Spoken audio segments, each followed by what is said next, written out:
मुंशी प्रेमचंद की लिखी कहानी निर्वासन। परशुराम, वहीं दलान में ठहरो। मर्यादा, क्यों, क्या मुझ में कुछ छूत लग गई? परशुराम, पहले यह बताओ, तुम इतने दिनों से कहाँ रही, किसके साथ रही, किस तरह रही, और फिर यहाँ किसके साथ आई? तब विचार देखी जाएगी। मर्यादा, क्या इन बातों को पूछने का यही वक्त है? फिर अवसर न मिलेगा? परशुराम, हाँ, यही बात है। तुम स्नान करके नदी से तो मेरे साथ ही निकली थी।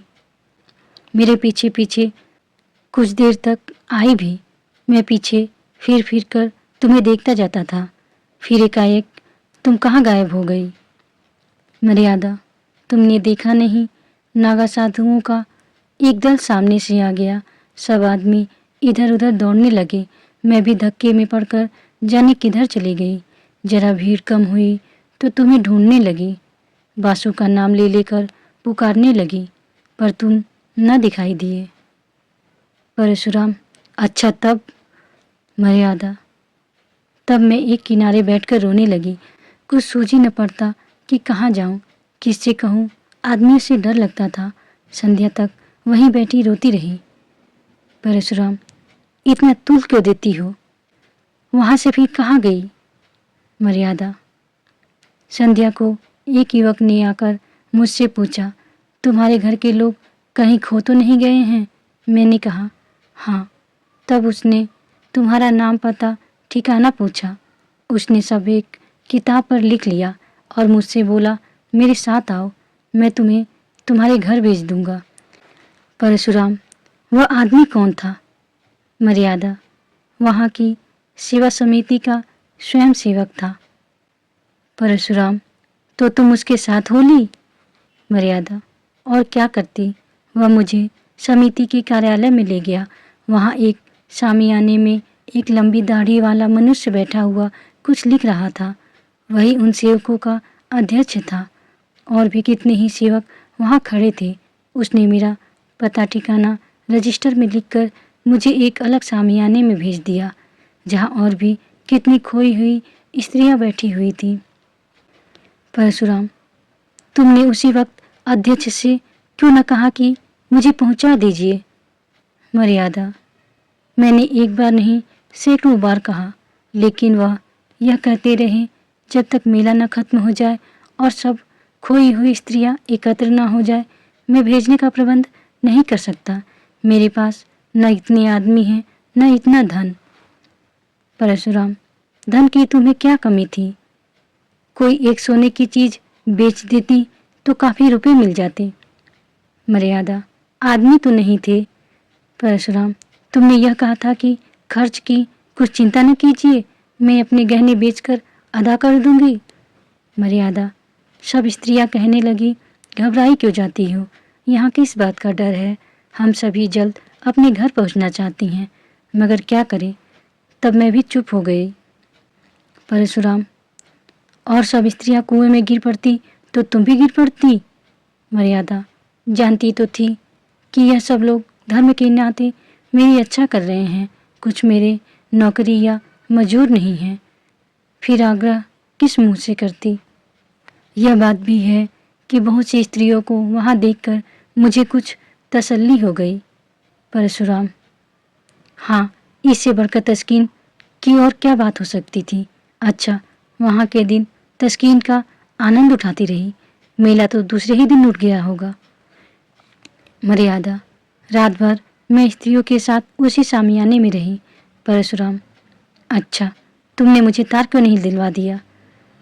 मर्यादा, मैंने समझा जब यह लोग पहुंचाने की कहते हैं तो तार क्यों दूं? परशुराम, खैर, रात को तुम वहीं रही, युवक बार बार भीतर आते रहे होंगे। मर्यादा, केवल एक बार एक सेवक भोजन के लिए पूछने आया था। जब हम सबों ने खाने से इनकार कर दिया तो वह चला गया और फिर कोई न आया। मैं रात भर जागती रही। परशुराम, यह मैं कभी न मानूंगा कि इतने युवक वहाँ थे और कोई अंदर न गया होगा। समिति के युवक आकाश के देवता नहीं होते। खैर, वह दाढ़ी वाला अध्यक्ष तो जरूर ही देखभाल करने गया होगा। मर्यादा: हाँ, वह आते थे, पर द्वार पर से पूछ पूछ कर लौट जाते थे। हाँ, जब एक महिला के पेट में दर्द होने लगा था तो 2-3 बार दवाई पिलाने आए थे। परशुराम: निकली न वही बात। मैं इन धूर्तों की नस नस पहचानता हूँ, विशेषकर तिलक मालाधारी दरियलों को मैं गुरु घंटाल ही समझता हूँ। तो वे महाशय कई बार दवाई देने गए, क्यों, तुम्हारे पेट में तो दर्द नहीं होने लगा था? मर्यादा: तुम एक साधु पुरुष पर आक्षेप कर रहे हो। वह बेचारे एक तो मेरे बाप के बराबर थे, दूसरे आंखें नीचे किए रहने के सिवाय कभी किसी पर सीधी निगाह नहीं करते थे। परशुराम: हाँ, वहाँ सब देवता ही जमा थे। खैर, तुम रात भर वहाँ रही, दूसरे दिन क्या हुआ? मर्यादा: दूसरे दिन भी वहीं रही। एक स्वयंसेवक हम सब स्त्रियों को साथ में लेकर मुख्य मुख्य पवित्र स्थानों का दर्शन कराने गया। दोपहर को लौटकर सबों ने भोजन किया। परशुराम: तो वहाँ तुमने सैर सपाटा भी खूब किया, कोई कष्ट न होने पाया? भोजन के बाद गाना बजाना हुआ होगा? मर्यादा: गाना बजाना तो नहीं, हाँ, सब अपना अपना दुखड़ा रोती रही। शाम तक मेला उठ गया तो 2 सेवक हम लोगों को लेकर स्टेशन पर आए। परशुराम: मगर तुम तो आज 7वें दिन आ रही हो, और वह भी अकेली। मर्यादा: स्टेशन पर एक दुर्घटना हो गई। परशुराम: हाँ, यह तो मैं समझ ही रहा था। क्या दुर्घटना हुई?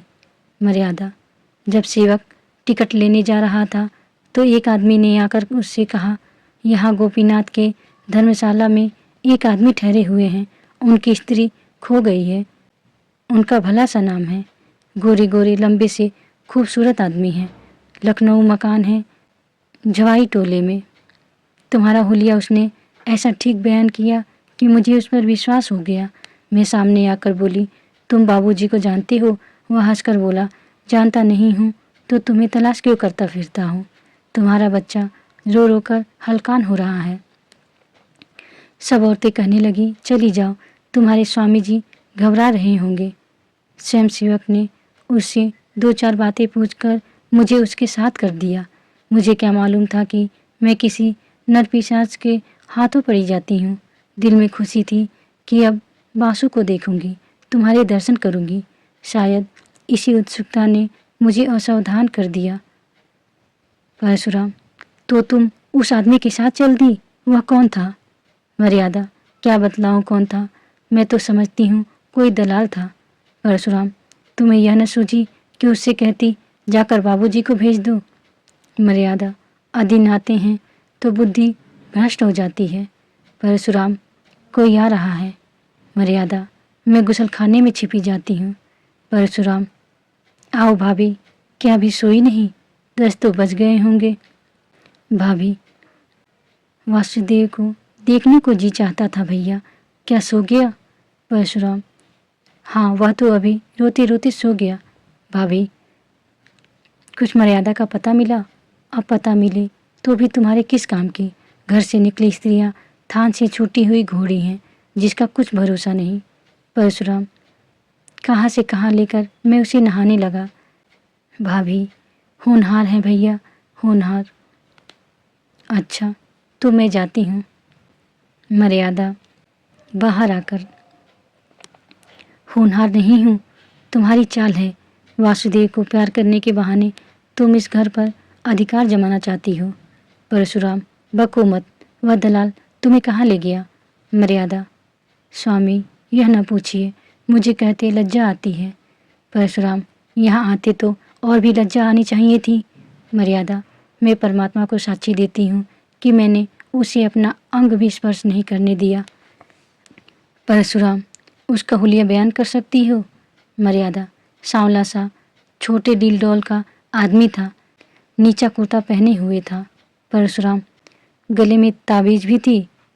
मर्यादा: हाँ, थी तो। परशुराम: वह धर्मशाले का मेहतर था, मैंने उसे तुम्हारे गुम हो जाने की चर्चा की थी। वह उस दुष्ट ने उसका वह स्वांग रचा। मर्यादा: मुझे तो वह कोई ब्राह्मण मालूम होता था। परशुराम: नहीं, मेहतर था, वह तुम्हें अपने घर ले गया? मर्यादा: हाँ, उसने मुझे तांगे पर बैठाया और एक तंग गली में एक छोटे से मकान के अंदर ले जाकर बोला, तुम यहीं बैठो, तुम्हारे बाबूजी यहीं आएंगे। अब मुझे विदित हुआ कि मुझे धोखा दिया गया। रोने लगी। वह आदमी थोड़ी देर बाद चला गया और एक बुढ़िया आकर मुझे भांति भांति के प्रलोभन देने लगी। सारी रात रो रो कर काटी। दूसरे दिन दोनों फिर मुझे समझाने लगे कि रो रो कर जान दे दोगी, मगर यहाँ कोई तुम्हारी मदद को ना आएगा। तुम्हारा एक घर टूट गया, हम तुम्हें उससे कहीं अच्छा घर देंगे, जहाँ तुम सोने के कौर खाओगी और सोने से लग जाओगी। जब मैंने देखा कि यहाँ से किसी तरह नहीं निकल सकती, तो मैंने कौशल करने का निश्चय किया। परशुराम, खैर सुन चुका, मैं तुम्हारा ही कहना मान लेता हूँ कि तुमने अपने सतीत्व की रक्षा की, पर मेरा हृदय तुमसे घृणा करता है। तुम मेरे लिए फिर वह नहीं निकल सकती जो पहले थी। इस घर में तुम्हारे लिए स्थान नहीं है। मर्यादा, स्वामी जी, यह अन्याय न कीजिए। मैं आपकी वही स्त्री हूँ जो पहले थी। सोचिए मेरी क्या दशा होगी। परशुराम, मैं यह सब सोच चुका और निश्चय कर चुका। आज 6 दिन से यह सोच रहा हूँ। तुम जानती हो कि मुझे समाज का भय नहीं। छूत विचार को मैंने पहले ही तिलांजलि दे दी। देवी देवताओं को पहले ही विदा कर चुका। पर जिस स्त्री पर दूसरी निगाहें पड़ चुकी, जो 1 सप्ताह तक न जाने कहाँ और किस दशा में रही, उसे अंगीकार करना मेरे लिए असंभव है। अगर अन्याय है तो ईश्वर की ओर से है, मेरा दोष नहीं। मर्यादा, मेरी व्यवस्था पर आपको जरा भी दया नहीं आती। परशुराम, जहाँ घृणा है वहाँ दया कहाँ। मैं अब भी तुम्हारा भरण पोषण करने को तैयार हूँ। जब तक जीऊँगा तुम्हें अन्न वस्त्र का कष्ट न होगा, पर तुम मेरी स्त्री नहीं हो सकती। मर्यादा, मैं अपने पुत्र का मुंह न देखूं अगर किसी ने स्पर्श भी किया हो। परशुराम, तुम्हारा किसी अन्य पुरुष के साथ क्षण भर भी एकांत में रहना तुम्हारे पतिव्रत को नष्ट करने के लिए बहुत है। यह विचित्र बंधन है, रहे तो जन्म जन्मांतर तक रहे, टूटे तो क्षण भर में टूट जाए। तुम ही बताओ, किसी मुसलमान ने जबरदस्ती मुझे अपना उच्छिष्ट भोजन खिला दिया होता तो मुझे स्वीकार करती। मर्यादा, वह तो दूसरी बात है। परशुराम, नहीं, एक ही बात है। जहाँ भाव का संबंध है वहाँ तर्क और न्याय से काम नहीं चलता। यहाँ तक अगर कोई कह दे कि तुम्हारे पानी को मेहतर ने छू लिया है, तब भी उसे ग्रहण करने से तुम्हें घृणा आएगी। अपने ही दिल से सोचो कि तुम्हारे साथ न्याय कर रहा हूँ या अन्याय। मर्यादा, मैं तुम्हारी छुई चीज़ें न खाती, तुमसे पृथक रहती, पर तुम्हें घर से तो न निकाल सकती थी। मुझे इसलिए न दुत्कार रहे हो कि तुम घर के स्वामी हो और मैं इसका पालन करता हूँ। परशुराम, यह बात नहीं है, मैं इतना नीच नहीं हूँ। मर्यादा, तो तुम्हारा यही अंतिम निश्चय है।